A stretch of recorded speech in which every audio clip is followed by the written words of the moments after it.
Hello beautiful people, कैसे हो आप लोग। ये मैंने एक छोटा सा ब्लॉग बनाया है माता रानी का दर्शन के लिए। वैष्णो माता गए थे हम लोग रिसेंट में, तो वहाँ पर तो बहुत ही भीड़ थी। तो मेरे को लगा कोई बात नहीं, थोड़ा सा ब्लॉग भी शूट कर लेती हूँ, आप लोगों को भी दर्शन हो जाएंगे। यहाँ के हम लोग ट्रेन से गए थे, और ट्रेन से जाने के बाद जब हम वहाँ पहुँचे, वहाँ पहुँचने के बाद रूम मिलना इतना मुश्किल हो रहा था ना, इतना मुश्किल, बट थैंक गॉड मिल गया। और रूम मिलने के बाद हम लोगों ने थोड़ा सा रेस्ट करा। रेस्ट करने के बाद हमारी चढ़ाई शुरू हो गई थी। यहाँ पर से माता रानी इतनी दूर थी ना कि दिख भी नहीं रही थी, बस बादल बादल दिख रहे थे।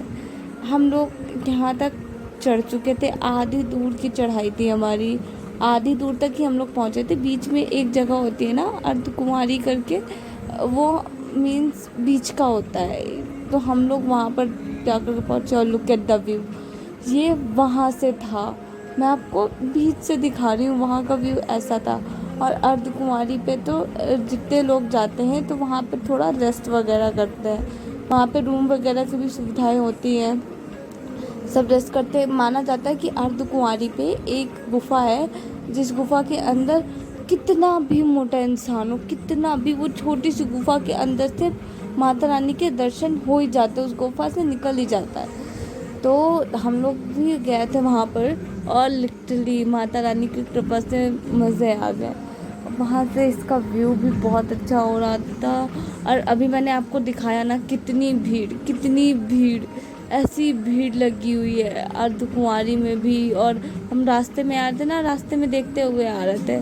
और मैं तो अपनी फैमिली के साथ गई थी, शी इज़ माई सिस्टर, मम्मा, मेरा छोटा भाई, हम सब गए थे दर्शन के लिए। माता रानी इस पे अपनी कृपा बनाए रखे।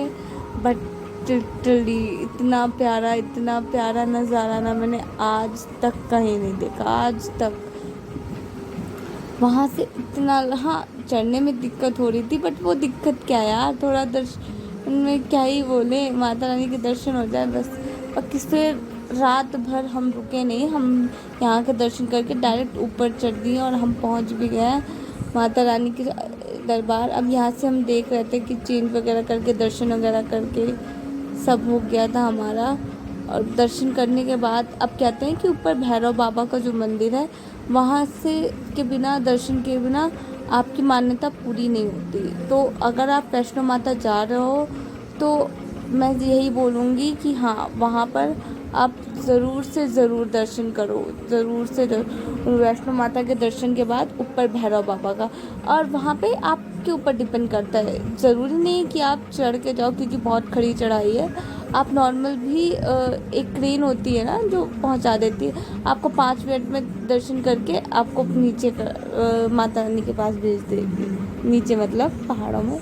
और अब हम यहाँ पर से जब हम वापस आ रहे थे, वापस आते टाइम पे ढोल वाले मिल गए थे, माता रानी का भजन गाते गाते गाते गाते, तो मज़े आ गए इस ट्रिप में। तो माता रानी के दर्शन हम लोग लिटरली नाचते नाचते गए थे, फैमिली के साथ बिल्कुल भी टाइम पता नहीं चलता, बिल्कुल भी नहीं।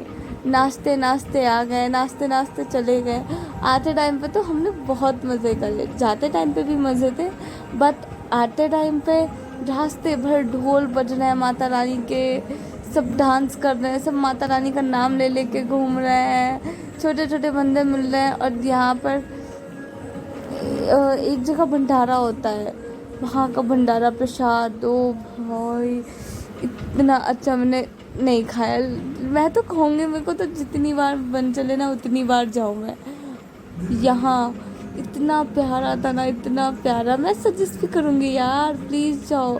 ये मैं फैमिली के साथ गई थी, और हाँ मैं जाऊँगी दोबारा, अगर माता रानी ने चाहा तो मैं दोबारा जाऊँगी, अपने दोस्तों को लेकर के जाऊँगी, सबको लेकर के जाऊँगी, और ऐसे ही नाचते नाचते जाऊँगी।